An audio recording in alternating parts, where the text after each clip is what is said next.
दरम्यान या युक्तिवादानंतर विधानसभा अध्यक्ष राहुल नार्वेकर यांनी ठाकरे गटाचे वकील कपिल सिब्बल यांच्या या युक्तिवादावर प्रतिक्रिया दिली आहे। मी दिलेला निर्णय पूर्णपणे कायद्याच्या चौकटीत आणि सर्वोच्च न्यायालयानं घालून दिलेल्या निकषांनुसारच दिला असं त्यांनी स्पष्ट केलं आहे।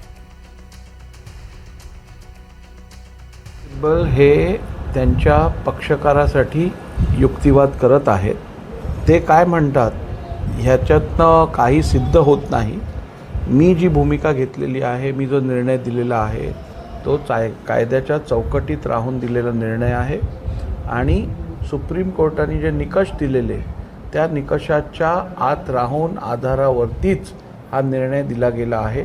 त्यामुळे कपिल सिब्बल स्वाभाविक आहे त्यांच्या आशील जे असतील, त्यांचे जे क्लायंट असतील किंवा त्यांचे ज्यांची बाजू लढवत आहेत त्या संदर्भात ते युक्तिवाद करतील।